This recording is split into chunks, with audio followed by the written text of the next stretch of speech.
And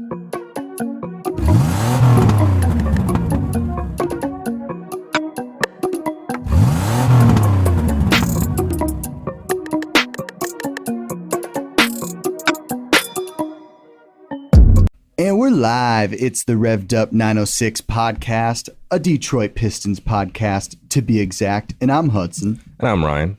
And before we get into today's episode, actually today, Saturday, our second merch drop is here. You can find the hats that me and Ryan are wearing. And then we also have a new Revved Up new Revved Up logo that you can find on the website. So make sure to go follow Grind Clothing Co. on Instagram to find that drop. All the links are in the description of this YouTube video and in our YouTube bio. So go support Revved Up 906, wear their merch, our merch in the community. And we appreciate you. We appreciate our subscribers. And we look forward to seeing you guys maybe posting our merch on Instagram or something. You know, we look forward to seeing the support. So make sure to go support our new merch drop. It is our second merch drop. We're pretty excited about it. And I mean, these things are stylish. Come on. How could you not want to wear these? And so we appreciate the support. We are in week 14 of the Mothership podcast. That's what we call this pod. This week, we kind of want to talk about some of the Pistons struggles, but not just talk about the struggles, also kind of have some meat to actually trying to fix these problems and how we see them getting fixed and how we see the Pistons production getting better in certain areas. So this week we are going to be talking about the fixing the Pistons issues. So since this podcast is going to be a little bit more, we're getting in the meat and potatoes per se of the issues, I wanted to start on a positive note. And this has been the case for the Pistons since probably around 2018, that they have one of the best benches in the league. I just want to start out positive. So the Pistons have the most bench minutes per game with an average of 18.9. That's third best in the NBA. And then the Pistons are actually fifth best off points per game from their bench with nearly 40 points off the bench. So great production from the guys this year. We appreciate guys like Hamidou. Alec Burks has been in the starting lineup lately, but typically is off the bench. Isaiah Livers. Stu's been kind of coming off the bench. Killian's been coming off the bench lately. So we appreciate those guys before we start getting down into the nit and grit. But when I was preparing for this week's episode, I wanted to look back on some of our Revved Up recaps and what has been a constant issue that we talk about in every recap. So something that we address a lot, and especially against the Celtics game earlier this week, was second chance points is a struggle for the Pistons. The Pistons are ranked second in the NBA for points off of offensive rebounding, averaging nearly 15 points per game after an offensive rebound. Now, I shouldn't be surprised because every night it does seem like we are talking about this, but knowing that we have supposedly good rebounders in Jalen Duren and Isaiah Stewart, that stat just kind of popped out at me. And I'm like, whoa, okay, that 15 points off of offensive rebounds, it's just not going to cut it. So notably, the Pistons have gotten exposed in the paint by guys like Nicholas Claxton, Steven Adams, DeAndre Ayton, recently Robert Williams, and Nikola Vucevic. But you know, as far as Jalen Duren's concerned, as a Pistons fan, we have to trust Dwayne Casey in his development of our young center. But if I'm Dwayne Casey, I think Stu and Duren, as far as fixing this issue, before every practice or maybe the first 20 minutes of practice, they practice box out drills. They just, Duren, Stu, Nerlens Noel, Marvin Bagley, when they come back, they just bang bodies in the paint for about 15 to 20 minutes to set the tone for the practice. Yeah, boxing out is definitely one of the big things that we need to fix and address. Mm-hmm. But I wouldn't say it's just our bigs. I would say it's everyone. Right. Like when you have Derek White as in the Celtics game there, have 7 boards, or Sam Hauser have 6. Yeah. It's not just our bigs that need to box out. It's everybody. There's a reason why when coaches pull you aside or pull you out of the game for not boxing out. There's a reason for that. That's a good point. And it's everybody that needs to do it. You need to hit the guy in the chest, give him a little pop, right, and make sure you stand your ground. Because otherwise, if the guards are always gonna get the rebounds when you're boxing out the bigs, because nobody's boxing them out. If you're just gonna stand there and watch the play and let it happen, then that's gonna lead to second chance points. That's why Terry Rozier against the Hornets there, that's why he got all those second chance points, is because we didn't have our guards boxing out. We just had our bigs boxing out. There's only so much our bigs can do. So, when you have Duren on Robert Williams and you have Stu on Al Horford, you can slow down those guys easily. But it's more of like what happens when Bojan doesn't box somebody out, or when Sadiq doesn't, or Hami.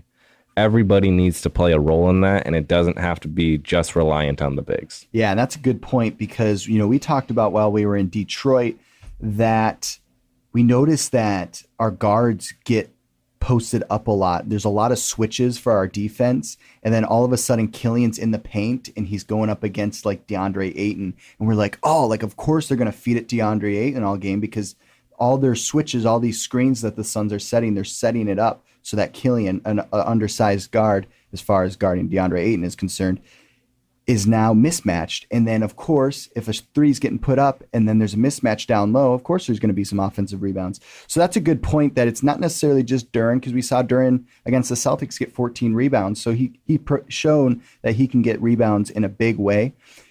But also Isaiah Livers, Bojan. We've talked about how Bojan struggles with rebounding, and we wish he did a little bit more because of his big body. So that's a good point too. Maybe just set the tone of getting warmed up with the team in general, just practicing these box out drills. And, it seems like a simple thing to address for NBA players, but when it's that obvious that we're losing in the fourth quarter because of second chance points, that has to be addressed in some way. And I'm guessing, our coaches aren't no dumb guys, right? They're getting paid the big bucks because they're smart. So I'd like to think they're addressing that, but it would be nice to see some improvement in that category. What was one of the ways that you kind of went about this topic, Ryan? Well, initially I went more of like, how many points are we allowing per quarter in like totals, not just per quarter kind of thing. And in the first quarter, we're letting teams score 1,675 points. Second quarter, 1,639 points. Third quarter, 1,690 points. And then the fourth quarter, 1,542 points. Right. But as you can see, the first quarter and third quarter numbers are much higher than the second and fourth quarters for a reason of we let teams get out on a hot start. And then second quarter, they throw their role players in, their reserves. And then we try and fight back and take the game closer. But then the third quarter, the teams just jump out to a hot start again. And that's when they have their starters in. And then the fourth quarter, they take out their starters because they don't need to really keep pushing anymore. But it's not more of like we're just against good teams. We're not like competing or anything. You see like the Suns game more recently. You see how good and deep their team is. Right. Yeah, we can keep them close in the first quarter, but that's them just going through the motions. Right. When they hit the third quarter, as an example, they're like, all right, let's flip the switch. And then you're going to see why they're that much better than our team is. Right. So all these little mistakes that we're seeing against these good teams, it's not that these mistakes aren't there for other teams. It's just we see them more often against the good ones because the good ones are that much better than our team is currently. Right. Our mistakes are a little bit more amplified, and then maybe there's just a little bit more of an abundance of those issues. They don't get corrected as quick. Yeah, and so when I was breaking this down, and if you think about the NBA game, the college game, and the high school game. High school game, obviously, it starts out fast for a majority of people, but then it's 2 times faster in college. Right. And then it's 2 times faster in the NBA. Yeah. So when you have Cade as an example from last year and how he started off really slow and everybody's going like, wait a minute, what's going on? Right. He needs to adjust because he didn't have the time to adjust because he didn't play in the preseason. Right. And then all of a sudden he gets thrown into the lineup. Or Jaden Ivey this season, he is always used to being the fast guy, but now he's having a guy contest his shots, and he's like, holy crap, how do I adjust to that? Right. So this game is just much faster now. And so that's what a big struggle is for our team because of how young they are. And so it's more of just getting used to it, because if you can get used to it, that limits out the amount of fouls we get. It limits the turnovers. Yeah. It limits all of these things that are uncharacteristic for most successful teams. And I think if we just get used to the speed and get more experience, we'll be fine. You know, if you think about it, you know, the game, you know, talking about the point of the speed of the NBA, you know, it's actually kind of seems like Jalen Duren is actually ahead of schedule than most rookies, and even Jaden Ivey. And I think a part of it has to do with their athleticism, but I also think it has to do with their maturity. So it's like, yes, they're going through these struggles right now, but a lot of rookies have veterans around them that, you know, look at like, who's the young guy on the Warriors? Got drafted last year. What's his face? Jonathan Kuminga. Yep. So he gets put on the Warriors real quick. He might have struggled even more than a Killian Hayes did on the Detroit Pistons, but he was a little bit later in the draft. So his game is helped up by the veterans he has surrounding him. So I think that the Pistons, yes, the fan base is kind of worried about these things, but I think our guys are ahead of schedule as far as missing Cade and missing a couple other pieces. Yeah, and a lot of people are concerned about, like, why do we switch so often? And from a coaching standpoint, in today's day and age in the NBA, you need to switch. If you don't switch, you lose. Yeah. Because you can't just stick on your guy. Like the dribble handoff is now more effective today. Yeah. Because it's one of the most hardest things to guard. Because it's just, I'd honestly go as far as to say that it's harder than the pick and roll to guard. Right. And that's saying a lot, because the pick and roll has been one of the most successful offensive weapons in basketball history, let alone the NBA. Right. And so when you think about the dribble handoff, think about it. When you have a guard having a dribble handoff to a big, that's a big that can put the ball on the floor and cross the guy up and hit a jumper. Right. Like, our players today are much more, I guess you could say, weaponized, in the sense that everybody can do everything. There's not one player that can't do that. For sure. And so the reason why we switch off so much and switch on to different players and have different matchups, and we have like Killian all of a sudden thrown on to DeAndre Ayton as an example, is because you need to switch. If you stay on your guy, that creates a logjam, and then that creates an open opportunity for somebody else, where it could be like DeAndre Ayton wide open in the paint with nobody down there. Right. I'd rather have Killian, somebody at least who's contesting his shot, rather than a wide open shot. The thing with the handoff pass, it's dangerous, because I know I've seen a Kyle Kuzma highlight of, I'm not sure who was coming around him. Maybe it was Bradley Beal. He fakes it down, and then he puts it on the dribble down the court and slams it, because they all thought Beal was going to be coming around the other side. So it's very reminiscent to like an NFL handoff, fake handoff, a play action pass. So, you know, I'd like to see I know the Pistons have been doing that for a while now. I know that was kind of what Reggie Jackson did a lot with Andre Drummond. We didn't necessarily see Andre Drummond put it on the floor the way Kuzma did, but you know, that's a good point. You know, it's so hard to guard, because what are you going to do? Are you going to put your hand in there? What? Well, then you're going to get a foul. Okay. Well, then, you know, then you kind of have to back off. Well, if you're backing off too far, then they're going to get a shot, you know? So it's very interesting technique. And we see that a lot with Jaden Ivey and Jalen Duren and their chemistry they're building. Yeah. And guys like Isaiah Stewart, those kind of builds work so effectively with this, because they are able to guard everyone. if you're 7 foot and you're not very fast, how are you supposed to be able to guard like Steph Curry? Yeah, you can contest his shot, but that's all you can really do because he's going to beat you.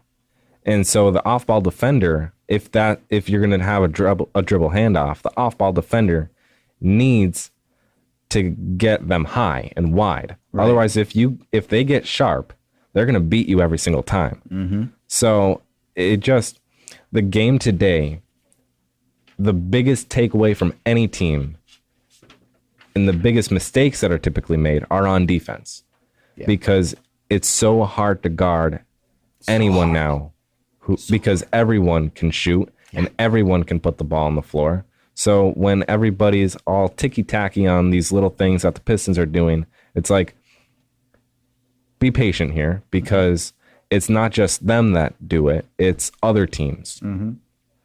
Yeah, so let's get into that then. Let's talk about the ticky-tack fouls and then the Pistons struggling with that side of things. The Pistons average the most fouls per game in the NBA with 22.3 per game.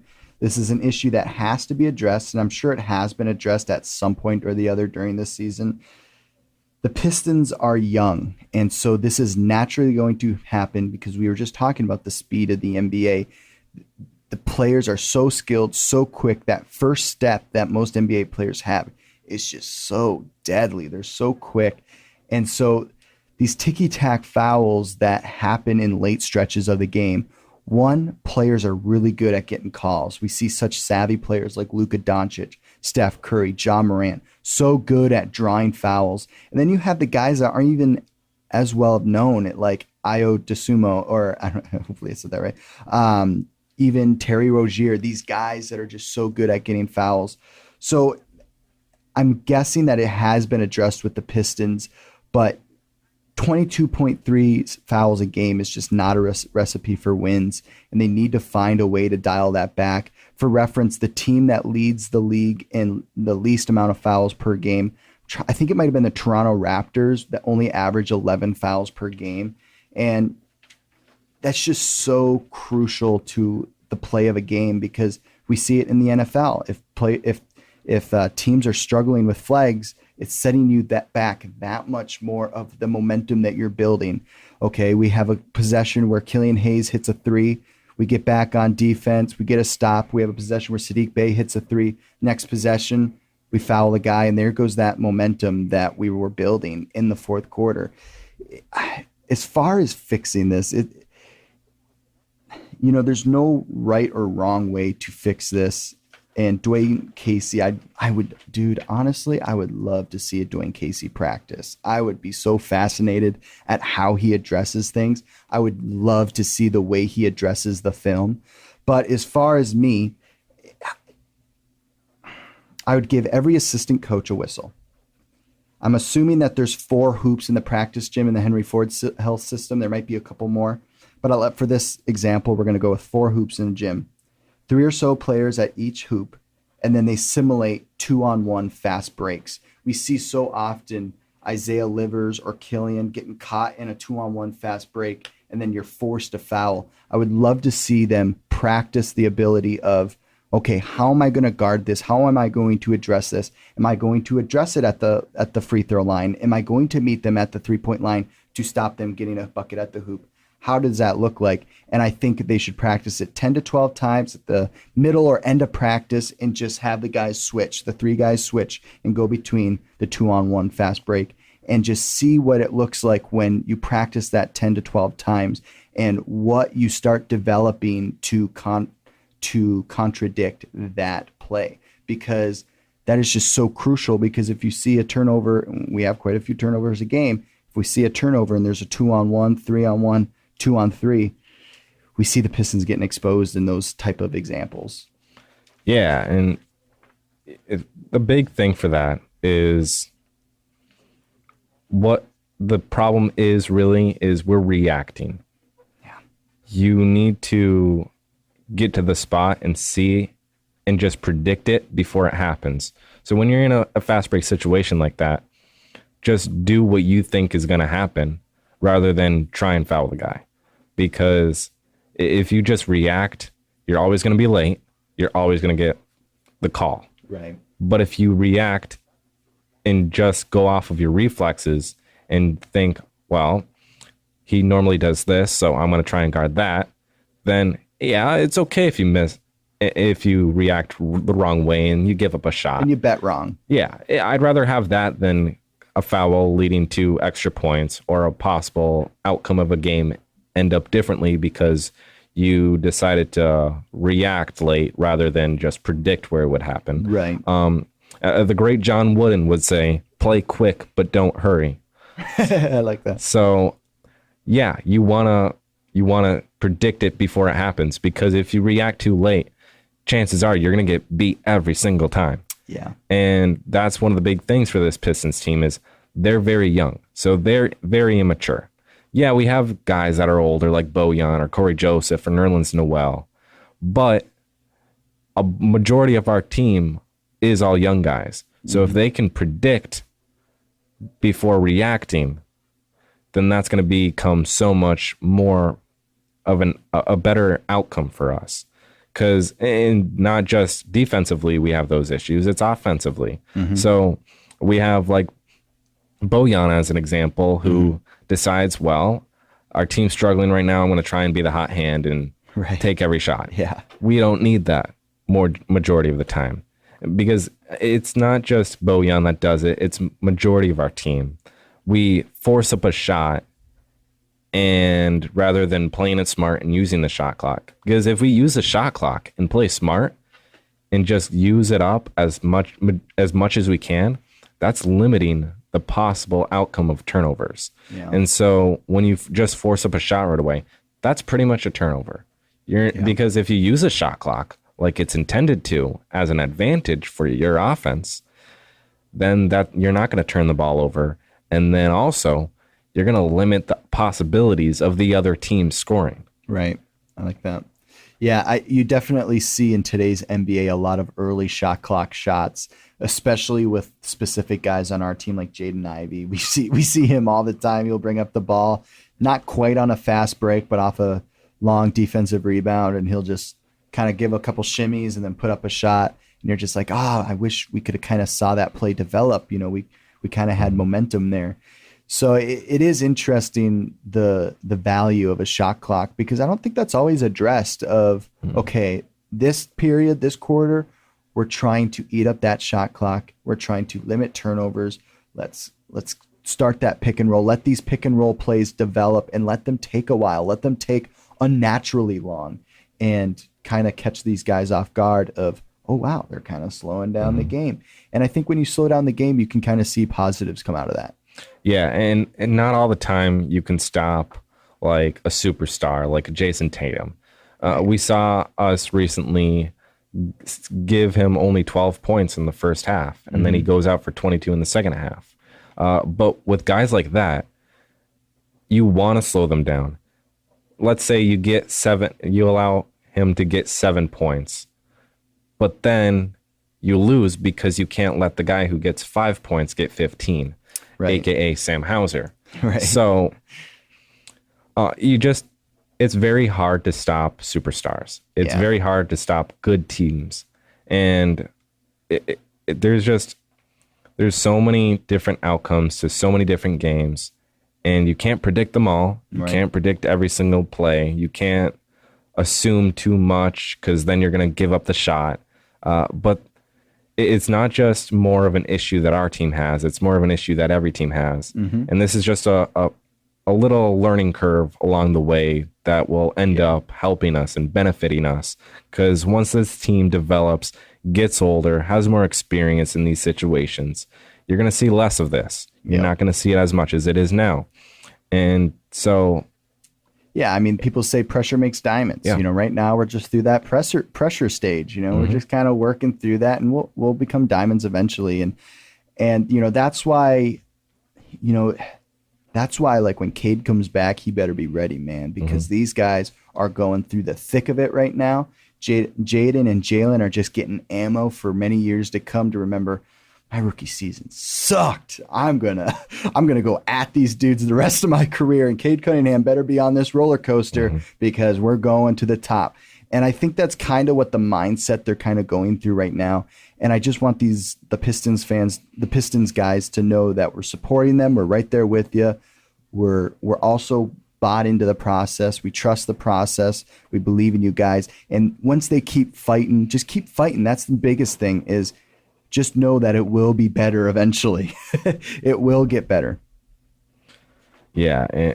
There's just, so an example here, our record 14-41, right? Not good. But you can tell we're young, because everybody on this team is young. We're one of the youngest teams in the NBA. We talked about that in one of our recent episodes, top 10 youngest teams in the NBA currently. Nice plug. And so you look, and I broke it down, hashtag Detroit versus everybody. So teams under 500, we have a losing record. Right. That's not good. Teams over 500, which you expect us to have a losing record, we do. We are 8-29. That's not good. We are 6-11 for teams under 500. We should not be losing to teams under 500. Right. But I mean, majority of them are like right there underneath 500. So they're flirting with it. They're flirting with it. But then when you have Oklahoma City, or you have San Antonio, or you have Orlando, or any of these teams that are younger, that are in the same realm as us, and we're losing to them. Yeah. It's not just, oh, we're young, because they're young too. Yeah. It's more of like, are we doing the little things right? Because little things wins games. Everybody talks about, oh, yeah, you can just score more to win the game. No, you can't, because if you're scoring more while they're scoring more, you're still going to lose. Right, if their efficiency is better. Yeah, you got to stop them in order to win the game. If you don't stop them and just let them score, which is the big problem with today's game, is we're just letting teams score. And it's everybody. It's not just the Pistons. Right. We're letting everybody score. So like the Bucks game, they dropped 150 on us. We had 110. Well, we scored more. Yeah, it got closer in the end, sure. But it's because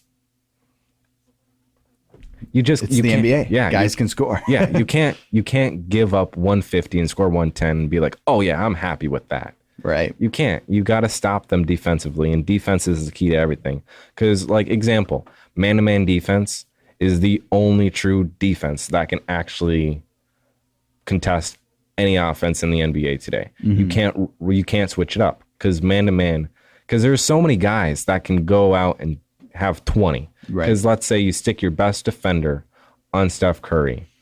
Your second best defender is going on Klay Thompson. And who does that leave open? Jordan Poole, Andrew Wiggins. There's so many countless others. Right. You can't stop good teams if you don't play defense. So if you try and focus on one guy, it's going to hurt you. And I think what's interesting about that point is we've seen with Dwayne Casey and his stint with the Pistons, you know, when we made the playoffs in 2018, our defense necessarily wasn't the issue. It was the scoring. We didn't have a consistent scoring. We would have cold streaks. And the previous seasons, we've had cold streaks. But now we've added Bojan Bogdanovic. We've added Isaiah Livers, Alec Burks, Jaden Ivey, Jalen Duren. Our scoring isn't necessarily the issue anymore. We've seen the Pistons go out and score 130 and be able to do that. Now it's our defense that kind of has its cold streaks. So I think it's a growing pains type of situation here with Dwayne Casey. I'm not saying he's doing a bad job, but I think he needs to kind of flip his focus of what it was these last couple seasons and realize, okay, our offense is in a good spot. We've shown that we can keep up with a lot of other NBA teams that we haven't been able to do in the past. Now let's focus up on defense and our defensive schemes, and let's take a deep dive into that. And that's kind of been something that's totally flip-flopped from the past years of the Detroit Pistons. Typically, our offense can't keep up. Yeah, and like we're giving up 120 points per game right now. Yeah. That's not good. We're averaging 112 points per game. That's not good. Because we just can't. There's no way of stopping a team other than stopping a team. Because if you're not being there defensively and they're just letting them score, then they're going to win. And in today's game, we've gotten so used to trading shots. So like in the Hornets game, as an example, we just went back and forth for like 5 minutes of just, we get a bucket, they get a bucket. And it just happened nonstop. Right. And I just don't understand why teams are happy trading shots. You shouldn't be happy with that. Right. Because, yeah, you can go back and forth the whole game. But it's in that case, the team that had the first bucket, they're going to win. Well, and whoever gets on a run the fast, the most soon, that's who's going to end up on top.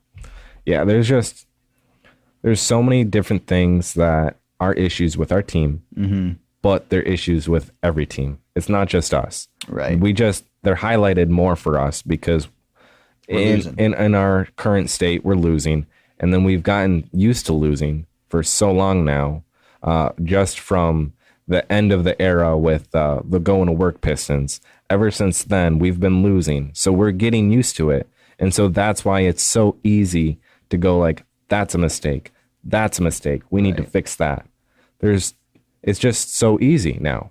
Right. But we shouldn't be focusing on all these things because, every young team makes a mistake along the way. And we're in a rebuild right now. So, we suck. But there's light at the end. There is always light at the end of the tunnel. Right. I like that. We've seen progression throughout this season of not necessarily the team as a whole getting better, but players on their individual performances. Last month, the beginning of last month into the December, we saw Killian Hayes make amazing strides. We saw Jaden Ivey be able to facilitate an offense, which is so impressive considering his play style.